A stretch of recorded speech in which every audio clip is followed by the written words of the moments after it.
Hey everybody, welcome to What the Flick. It is time to look back at the year just past and talk about our best films of 2013. Christy Lemire, Ben Mankiewicz, Alonso Duralde.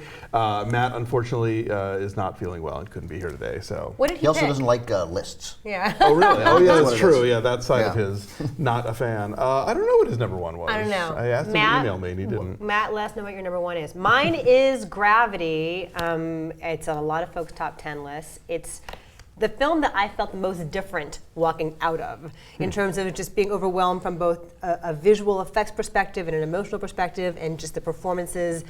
I'm still totally in awe of it. I have no idea how Alfonso Cuarón made this film to make you feel like Sandra Bullock and George Clooney really truly are hurtling through space.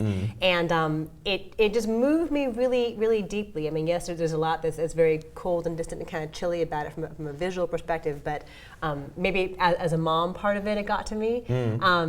But I was just totally dazzled in every way. I loved it too. I didn't love it as much as you, but I liked it very much. I saw it at Telluride, and he was there. And so Alfonso Cuarón? Yeah, and his son, who co-wrote it. Yes. Right. They planned a year.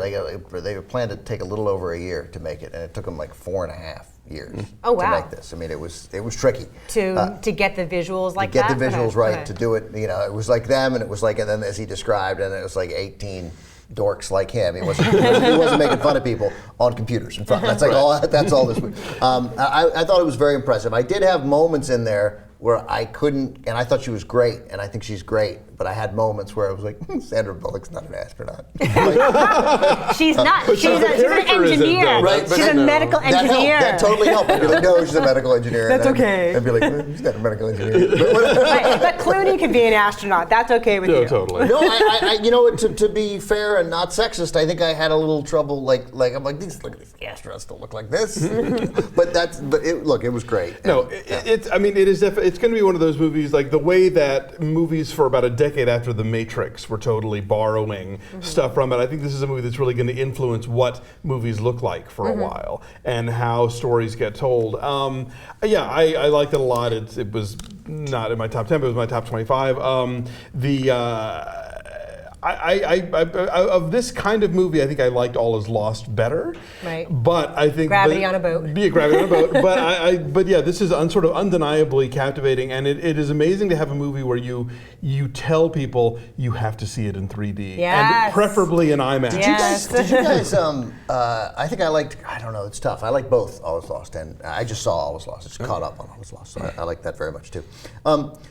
Did you guys get into, like, I don't know how many people do this, because you go online, you start reading stuff, and like, did you have thoughts about what it really meant? And like, I mean, I had none. I didn't, and then, and then I got into these discussions like, oh, well, did you think that is he dead or not? I was like, oh, that didn't even occur to me. Was he ever really there in the first place? Yeah, that didn't occur to me while I was watching it. I took it very, very literally. I did think that he was coming to her in ghost form.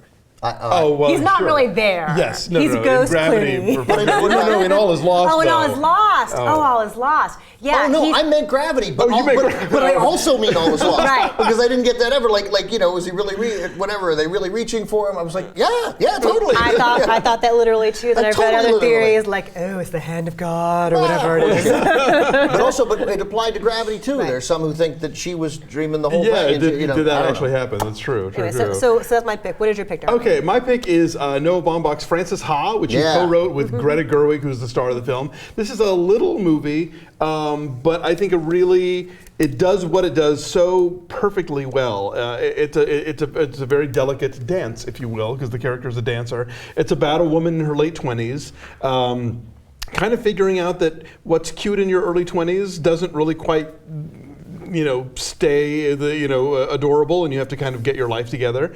And I just, I like that they dared to make this character who you at first you think, oh my God, get it together, woman. And then she gets it together, which is what the point of the movie is, It sort of dares you to not like her, but ultimately you do like her, and you kind of root for her to get her shit together.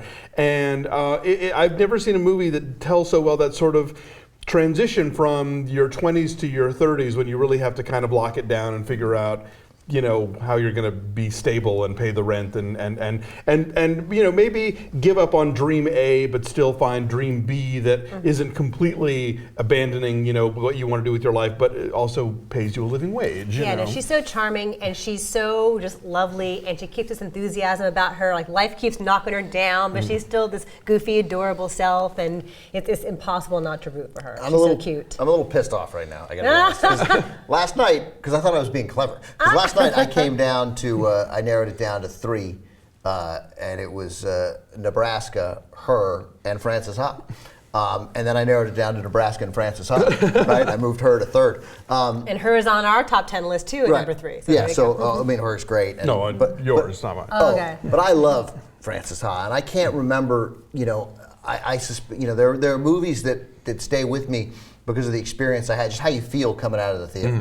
Like, forget breaking it down later, and that's why, to me, Out of Sight will always be one of my favorite movies, because I just came out feeling invigorated. Like, I loved it, and I felt after Frances Ha, I was like, oh, that was great! Because movies are so good, and Baumbach is so good, and Gerwig plays them all the time, at doing Corky, you know, Wes Anderson, and these characters that are, you know, offbeat, and so often they're so offbeat that they're not identifiable. And she pushed it right to the line, but then there was always this humanity in her, and that made you really, I can't remember, and to go off what you said, I can't remember rooting for a protagonist more in that movie than in any recent movie. I was like, come on, do it, for the love of God, stop being a schmuck, get it together.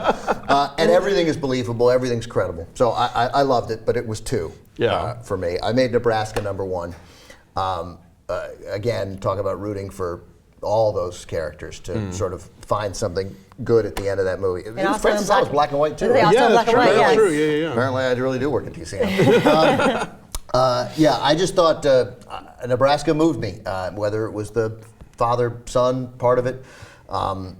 I loved I thought Will Forte gave a performance. Everybody's going to talk about how great Bruce Dern was, and he was, in a role that originally Payne hoped that maybe Jack Nicholson would get, but it's so perfect that it was Bruce Dern. Yeah. But I thought Will Forte gave a performance, as good a dramatic performance as the Saturday Night Live alum has given. There have been some good ones, but his is certainly one of them. I thought he was really good, and you know, again, this June Squibb. Yeah, June Squibb. I did. I just thought she had the one scene in the movie I didn't like, the exposing herself at the grave site. That's hilarious. Yeah, I know. But, but it's still your number 1 movie, so it's that's still cool. right. But I decided I didn't like it because I was so into it. Like, you know, and I was like, oh, don't do that. But anyway, I came back to it. I loved it. I love Stacy Keach in it.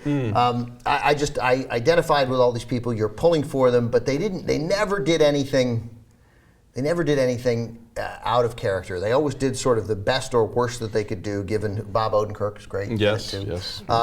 They always did the best or worst that they could do, given the confines of what Alexander Payne set up for him. And I just thought it was, I thought it was great. It's totally unsentimental. I love that about it. You know, it sees people for who they are and doesn't buy into the whole mythology of the Midwest. But not, but with unsentimental, but not at all heartless. I mean, but had this clear-eyed, I would say, and not about who they are. condescending, which is an accusation that gets, and I don't understand that all. Not true. Not true. I love the way it's shot. I like the crisp bleakness of the black and white with the vast plains and all that. Go ahead. Yeah. No. Just and I like that it's a movie that's not afraid to be quiet, because those characters aren't the most verbal in the world. I looked at your top 10 list, but I can't remember, was it on it? Did it make it? Was also my top 25. Yeah. Did it make it's your on my top 10? top 10. Yeah, Frances Ha and Nebraska are both in my top 10 list. So cool.